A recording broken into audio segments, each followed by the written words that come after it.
Hello students. आज मैं आपके सामने राजस्थान बोर्ड की प्रश्नावली 1.1 का परिचय करवाने जा रहा हूँ, जिसमें सबसे पहले हम लोग देखेंगे कि किसी भी संख्या को अभाज्य संख्याओं के गुणा के रूप में कैसे लिख सकते हैं। जिससे संख्या 4 को 2 गुणा 2 के रूप में लिख सकते हैं, क्योंकि सबसे छोटी अभाज्य संख्या 2 ही होती है। तो 4 को क्या लिख सकते हैं, 2 गुणा 2। 10 को क्या लिख सकते हैं, 2 गुणा 5। यहाँ 2 और 5 दोनों क्या है, अभाज्य संख्या है। इसी प्रकार 18 को क्या लिख सकते हैं, 2 गुणा 3 गुणा 3। अगर कोई बड़ी संख्या लेकर देखें, जिससे 32,760, क्या संख्या ली हमने, 32,760। तो सबसे पहले इसमें 2 का भाग देते हैं। 2 का भाग देने पर आ जाएगा 16,380। 16,380 एक भाज्य संख्या, इसमें 2 का भाग फिर से देंगे तो आ जाएगा 8,190। 8,190 में 2 का भाग देंगे तो आ जाएगा 4,095। 4,095 में 3 का भाग देने पर आ गया 1,365। इसी प्रकार 1,365 में 3 का भाग दिया तो आ गया 455। 455 में 5 का भाग दिया तो आ गया 91। और 91 में 7 का भाग दिया तो कितना आ गया, 13। तो आप सबको भाज्यता के कुछ नियम याद होने चाहिए। जैसे कोई भी संख्या के अगर अंतिम अंक 0, 2, 4, 6 या 8 है तो वो संख्या 2 से भाज्य होगी। अगर अंतिम अंक ये है, अंतिम अंक अगर ये है तो वो संख्या किससे भाज्य होगी, 2 से।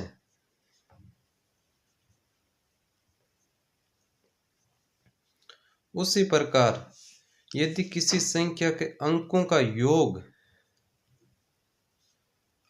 योग करें हम और वो 3 से भाज्य है तो वो संख्या भी किससे भाज्य होगी, वो पूरी संख्या भी 3 से भाज्य होगी।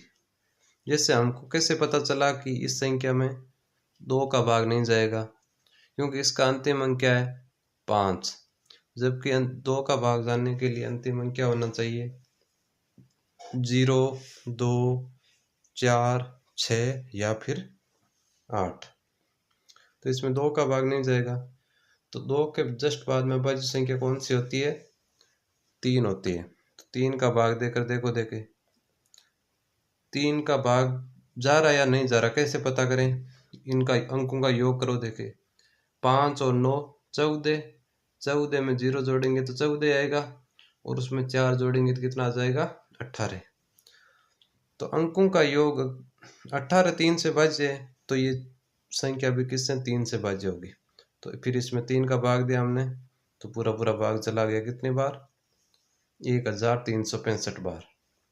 फिर वापस से इसके अंकों का योग किया। अब 2 का भाग नहीं जा सकता, 2 का एक बार 3 का चला गया ना। अब इससे बड़ी अभाज्य संख्या का ही भाग जाएगा, या तो उसी का जाएगा या फिर उससे बड़ी का। वापस देख रहे हैं 3 का जा रहा है या नहीं जा रहा। इसी प्रकार से यदि हम देखें किसी संख्या में 5 का भाग जा रहा है या नहीं जा रहा, तो उसका देख लो अंतिम अंक या तो क्या होना चाहिए, 0 या फिर 5 होना चाहिए। तो वो संख्या किससे, 5 से भाज्य होगी। इसके अलावा 7 से भाज्य का कोई नियम नहीं होता है, वो तो आपको भाग देकर ही देखना पड़ेगा, या फिर होता भी है वो बहुत टफ होता है, वो हम याद रखने में दिक्कत है। आप इन 3 का याद रख लेना। जिसके पीछे 5 होगा उसी में हम 5 का भाग देंगे, क्योंकि 0 होगा उसमें तो छोटी अभाज्य संख्या का भाग देते हैं, तो 0 जिसके पीछे उसमें तो 2 का भी भाग जाएगा। तो इस प्रकार 32,760 को हम क्या लिख सकते हैं, 32,760 है। इसमें पहले हमने 2 का भाग दिया तो आया 16,380। फिर से 2 का भाग दिया, फिर 2 का भाग दिया, फिर 3 का भाग दिया, फिर 3 का भाग दिया, फिर 5 का भाग दिया, फिर 7 का भाग दिया, और एक अभाज्य संख्या यहाँ पर क्या है, 13। तो इन सभी संख्याओं को गुणा के रूप में अभाज्य संख्याओं गुणा के रूप में लिख दिया इसको। इस प्रकार किसी भी संख्या को अभाज्य संख्या के गुणा के रूप में हम लिख सकते हैं।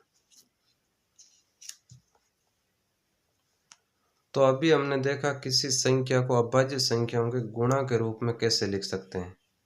एक तो उदाहरण और ले लेते हैं।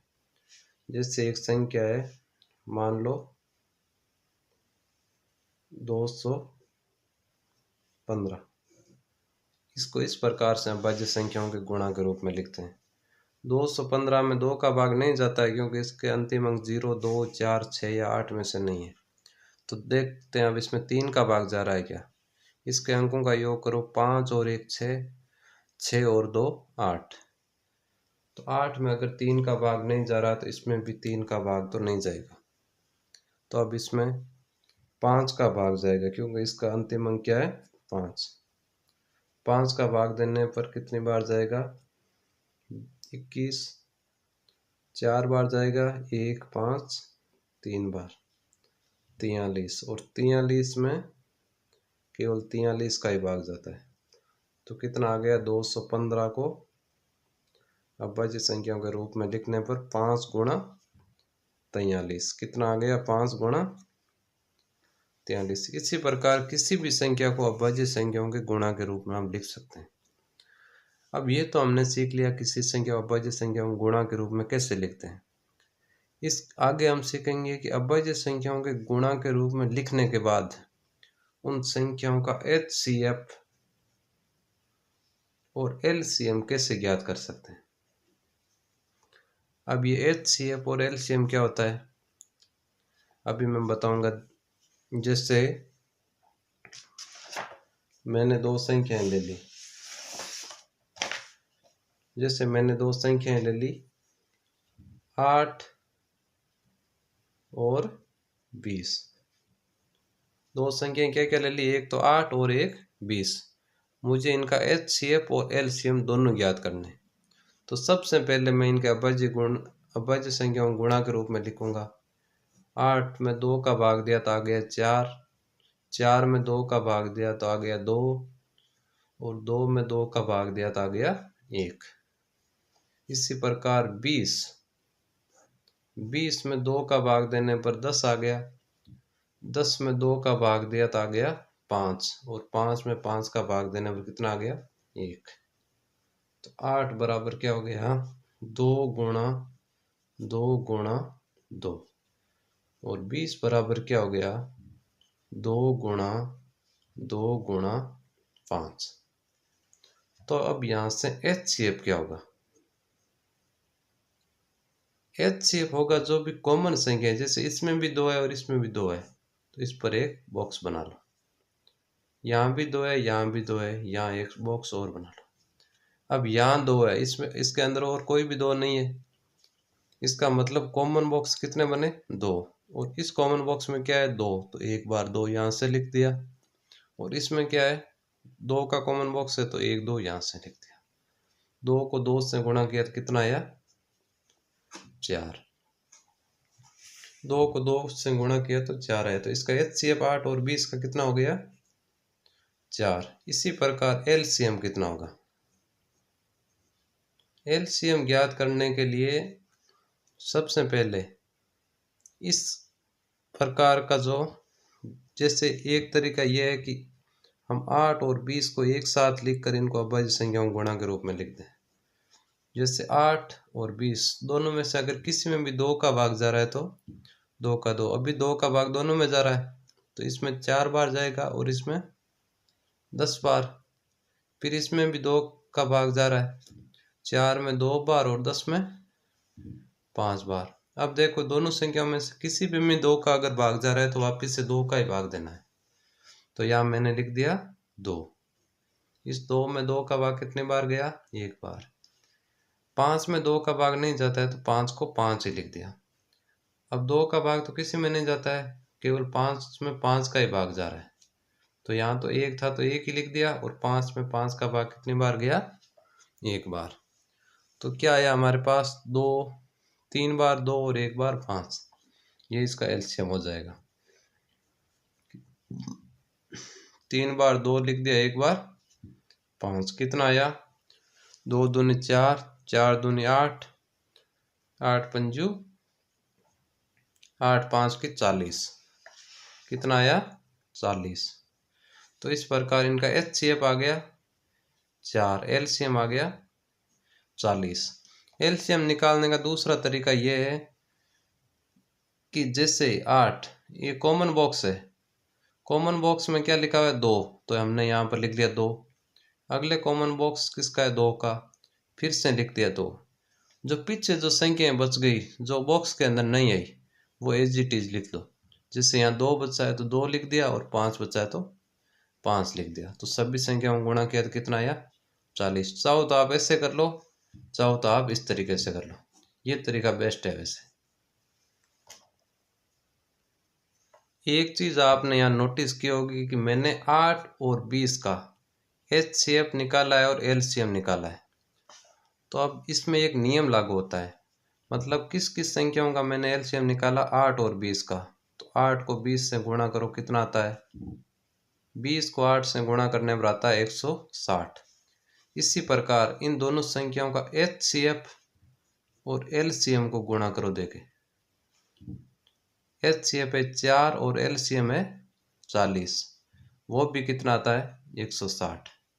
मतलब कोई भी दो संख्याओं को अगर गुणा करें और उनके HCF और LCM को गुणा करें तो आंसर बराबर आता है। मतलब यहाँ पर यह सूत्र बन जाएगा, दो संख्याओं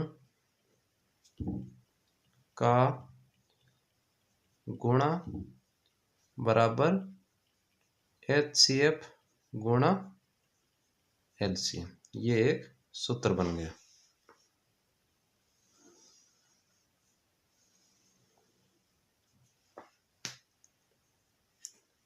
आपके 1.1 में इतनी चीज काम में आने वाली है।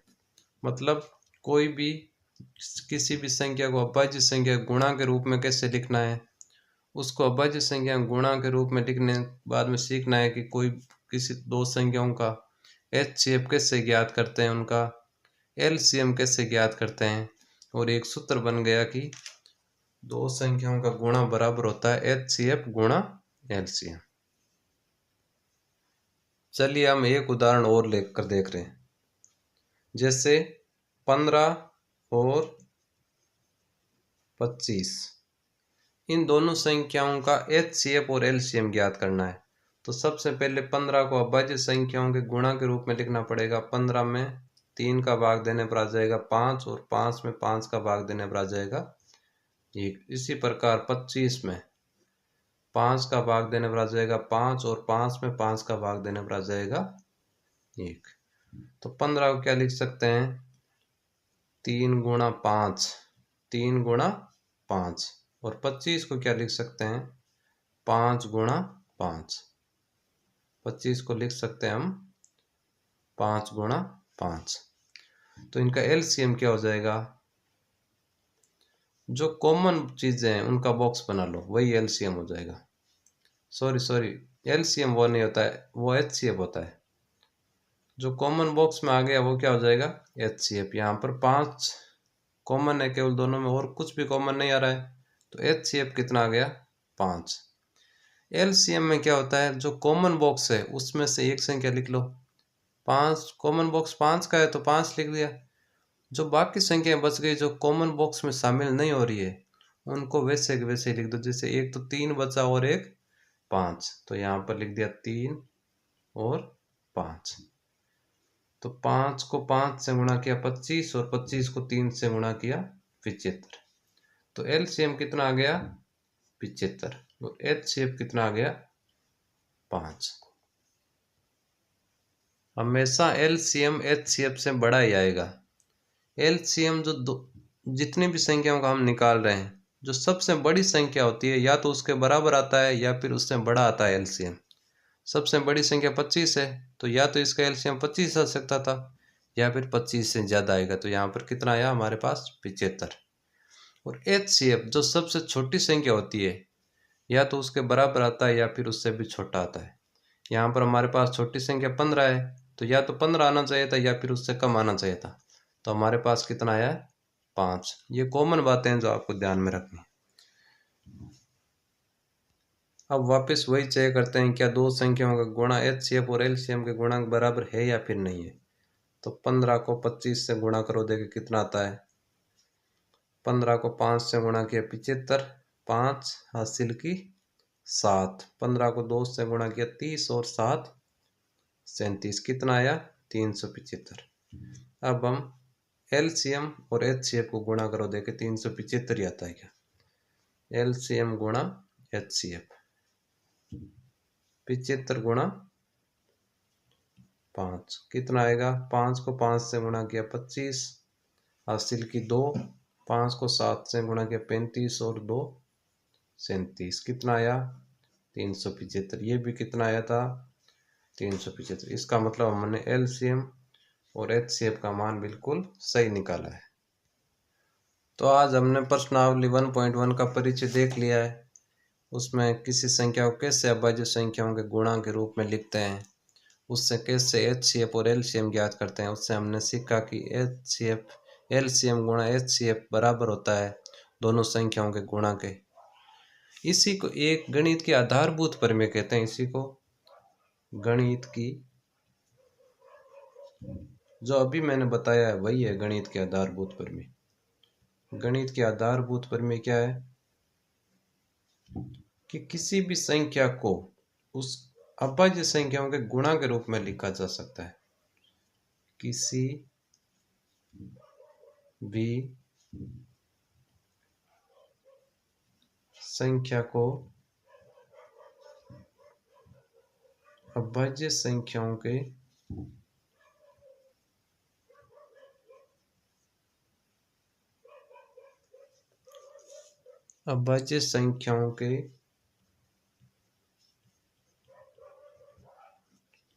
गुणा के रूप में लिखा जा सकता है।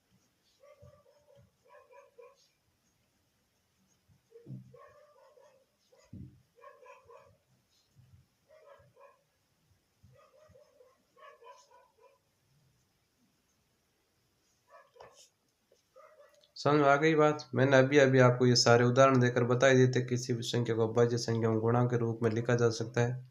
इसी को गणित के आधारभूत प्रमेय कहा जाता है। तो आज हमने प्रश्नावली 1.1 का परिचय देखा। कल हम प्रश्नावली 1.1 के उदाहरण करने वाले हैं। तो चैनल को सब्सक्राइब कीजिए।